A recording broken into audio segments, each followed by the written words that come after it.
अस्सलाम वालेकुम, नमस्कार, सत श्री अकाल। मैं रमज़ान आप सबका बहुत बहुत स्वागत करता हूँ। आज उस शख्सियत से आपको रूबरू कराने जा रहा हूँ जो परिचय के मोहताज नहीं है। आपने देखा होगा समाज की समस्याओं को लेकर भी जागृत रहते हैं, जागरूक करते हैं लोगों को और अपनों के बीच हमेशा रहते हैं। ये उनका खास लक्ष्य है। ऐसे में दर्शकों आपको ये बता दें, नूह के गाँव बाऊपुर से ताल्लुक़ रखते हैं और चौधरी फजल हुसैन जी पीजीटी सोशल स्टडीज से पीजीटी इतिहास पर उनका पदोन्नति हुई है, चयन हुआ है, जिस क्षेत्र में खुशी की लहर है। सोशल मीडिया पर बधाइयों का तांता लगा हुआ है। आइए मेरे साथ वो मेहमान इस वक्त मौजूद हैं, हम स्कूल में पहुंचे हैं। बहुत बहुत स्वागत है सर। जी शुक्रिया दिल से कि आपने अपना कीमती वक्त हमें दिया। सर आपको बहुत बधाई। जिस तरीका से टीजी सोशल स्टडीज पीजीटी पे इतिहास पर आपका पदोन्नति हुई है, उसके बारे में थोड़ा विस्तारपूर्वक बताएं सर। सबसे पहले तो मैं भारत टीवी से आए हमारे पत्रकार बंधु मोहम्मद रमजान जी का तहे दिल से शुक्रिया अदा करता हूं कि वो हमारे मेवात में शिक्षा को लेकर समय समय पर इन मुद्दों को, इन बातों को उठाते रहते हैं और लोगों को जागरूक करते रहते हैं।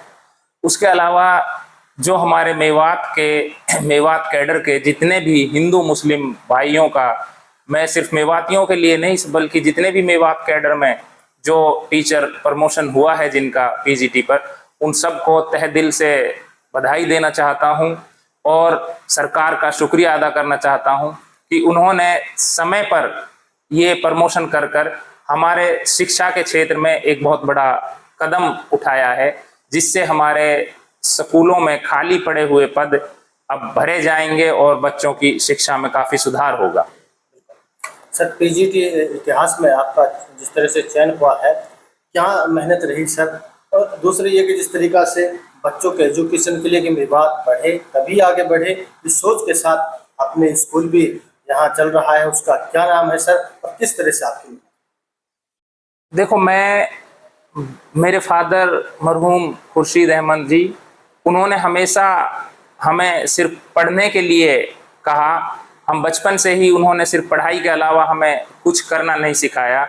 मैं आपको एक बात बताता हूं कि जब मैंने ग्रेजुएट कंप्लीट कर ली थी, अपनी ग्रेजुएशन कंप्लीट कर ली थी वाईएमडी कॉलेज से, तो तब तक मेरे फादर ने हमें पूरा मेवात भी देखने का मौका नहीं मिला था। कभी घर से बाहर नहीं निकले, सिर्फ स्कूल, कॉलेज से घर, घर से स्कूल। हालांकि 12th पास करते ही शादी हो गई थी, तो उस समय तक सिर्फ ससुराल और या सिस्टर के या मौसी के या फूफी के, इन 2-3 जगहों के अलावा हमें मेवात में ये भी नहीं पता था कि कौन सी जगह, कौन सा गांव, कौन सा शहर कहाँ पर है।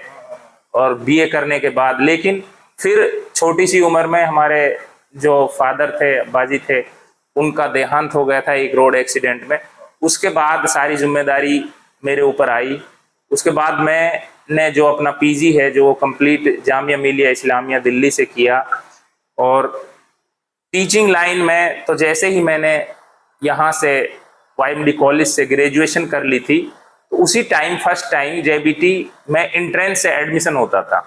तो मेरा फर्स्ट अटेम्प्ट में ही एडमिशन के लिए टेस्ट क्लियर हो गया। मैं अपने अब्बाजी को टेस्ट रिजल्ट की कॉपी लेके गया, तो अब्बाजी ने रिजल्ट की कॉपी देखे बिना ही फाड़ के फेंक दी कि बेटा दिल्ली जाओ, आपका एडमिशन जामिया में हुआ पड़ा है, आपका डीयू में हुआ पड़ा, उनमें दोनों में से जहां भी हायर स्टडी करनी है अपनी स्टडी कंप्लीट करो, और टीचिंग में अभी आने की जरूरत नहीं है, अभी जॉब में आने की जरूरत नहीं है।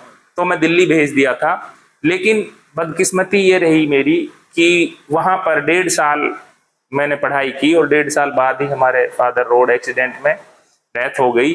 और रोड एक्सीडेंट में डेथ होने से 9 दिन पहले उन्होंने मुझे वापस बुलाया था कि बेटा ये आपका जेबीटी का फॉर्म है और आपकी मिसिज का जेबीटी का फॉर्म है, ये दोनों फॉर्म साइन करके, भर के, कंप्लीट करके और ये अप्लाई कर जाओ, और आपकी वाइफ का भी होना चाहिए, बहुत अच्छा रहेगा। जहां उन्होंने 1 साल पहले तो रिजल्ट ही फाड़ के फेंक दिया था। बस सब कुदरत की तरफ से जो निज़ाम होता है वो होके रहता है। और फिर खुद ने बुलाया और मेरी वाइफ का जेबीटी का एंट्रेंस का फॉर्म अप्लाई कराया। और उसके बाद फिर नेक्स्ट ईयर जब रिजल्ट क्वालिफाई हुआ तो मेरा और मेरी वाइफ का दोनों का जेबीटी का एंट्रेंस क्लियर हुआ और हमने दोनों ने जेबीटी एक साथ की।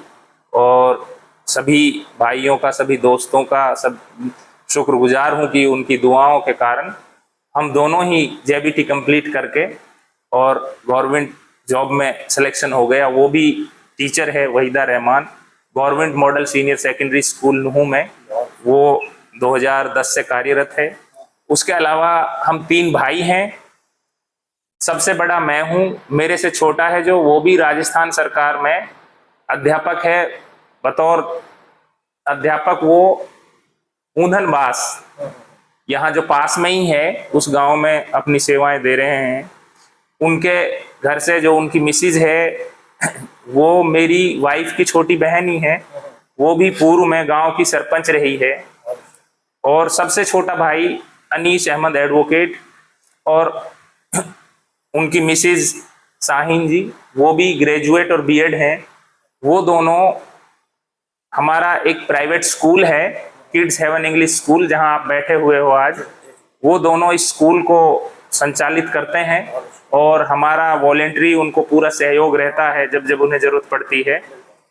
तो ऊपर वाले का शुक्र है कि सभी तीनों भाई एजुकेशन के माध्यम से ही हम यहाँ तक पहुँचे थे, नहीं तो हमारे फादर एक्सपायर होने के बाद हम बिल्कुल बहुत ही, मतलब ये कहते हैं कि जो हमारा जीवन था बड़ा संकट में आ गया था, बड़ी परेशानियां हमें देखनी पड़ी थी और हम बिल्कुल फिर एक तरह से जीरो से शुरुआत होकर, और ये एक शिक्षा का एक हथियार है जिससे हम लोग आगे बढ़े हैं। और सभी मेवाती अभिभावकों से और बच्चों से ये गुजारिश है कि एजुकेशन एक ऐसा हथियार है जिसमें थोड़ी मुश्किल तो हो सकती है, अमीरी गरीबी छोटा बड़ा ये बहुत सी जो वजह हैं इनसे थोड़ा मुश्किल तो हो सकता है, लेकिन नामुमकिन नहीं है। अगर कोई ठान ले तो ये होके रहता है, कामयाब होके रहता है। जैसे कि मेरी शादी 12वीं क्लास कंप्लीट करते ही हो गई थी। मैं और मेरी मिसेज ने फिर 12वीं के बाद दोनों ने एक साथ पढ़ाई की, एक साथ जेबीटी की, एक साथ जॉब में आए। तो मेवात में ऐसा नहीं है कि अगर संघर्ष करें, कोई हालात जो भी इंफ्रा जो भी यहाँ पे अवेलेबिलिटी है उनके हिसाब से ही आगे बढ़ा जा सकता है। और अब तो सरकार ने कोई कमी नहीं छोड़ रखी है। School, colleges, ITI, polytechnic college, सभी एजुकेशनल इंस्टीट्यूट पे पूरा फोकस है। और मैं एक बार फिर सरकार का तहे दिल से शुक्रिया अदा करता हूँ कि उन्होंने ये एजुकेशन में बहुत बड़े कदम उठाए हैं और बहुत सुधार हो रहा है। आखिरी क्या संदेश है सर? लगातार तमाम क्षेत्रवासियों से आपको बधाइयों का तांता लगा हुआ है, उनकी खुशी का ठिकाना नहीं है, ऐसे में उनको क्या संदेश? देखो, उनका मैं तहे दिल से शुक्रिया अदा करता हूँ, क्योंकि सही बात यह है कि न जाने कितने युवा साथी हमसे बेहतर एजुकेशन हासिल करके, शिक्षा हासिल कर कर और आज भी बेरोजगार घूम रहे हैं, लेकिन कहीं ना कहीं हमारे टैलेंट और काबिलियत के साथ साथ हमें बड़े बुजुर्गों और दोस्तों, भाइयों और साथियों की दुआओं की सख्त जरूरत है। वो दुआ अगर साथ है, हमारी कामयाबी को कोई नहीं रोक सकता। इसलिए मैं, जो मुझे बधाई मिल रही है और जो मेरे शुभचिंतक हैं, जो मेरे अपने हैं, जिन्होंने जो जाने अनजाने में अभी बधाई दे भी नहीं पाए हैं, उन सब का मैं तहे दिल से शुक्रिया अदा करता हूं कि उनकी दुआएं मेरे साथ हमेशा रहती हैं। बहुत बहुत शुक्रिया अपना कीमती वक्त देने के लिए। तो दर्शकों, मेरे साथ फजल हुसैन सर मौजूद हैं जो परिचय के मोहताज नहीं है। लगातार अब जिस तरह से उनका पीजी के इतिहास में जो है कि पद पर चयन हुआ है, तो क्षेत्र में खुशी की लहर है, उसको लेकर बधाइयों का तांता लगा हुआ है। और इस परिवार से मेरा भी 10-15 साल से लगातार आना जाना है। ऐसे में हर चीज़ हम बखूबी जानते हैं। गांव के सरपंच रहे तो यकीनन गांव का वो विकास कराया जो ग्राम पंचायतों में शायद ही लोगों ने कहीं देखा होगा। लेकिन जिस तरीका से शिक्षा के क्षेत्र में स्कूल चल रहा है, छोटे भाई हैं, उनके धर्मपत्नी जी वो सब मिलजुल कर स्कूल चला रहे हैं, तो इस स्कूल से भी पढ़ लिख कर किड्स एवं स्कूल से पढ़ लिख कर बच्चे आगे नाम रोशन कर रहे हैं। और सर ने जिस तरीका से क्षेत्र में एक नाम रोशन किया है, तमाम क्षेत्र में खुशी की लहर है। और ये संदेश दिया कि मेवात बढ़ेगा तभी आगे बढ़ेगा, हमारे पास कोई और हथियार नहीं है, सिर्फ एक शिक्षा है। शिक्षा से ही हम आगे बढ़ सकते हैं, आगे जा सकते हैं, और इस शिक्षा को कोई छीन भी नहीं सकता है। ऐसी सर की अपील है। तमाम बातचीत में इतना ही देना चाहूँगा। खुदा हाफिज, नमस्कार, सत श्री अकाल।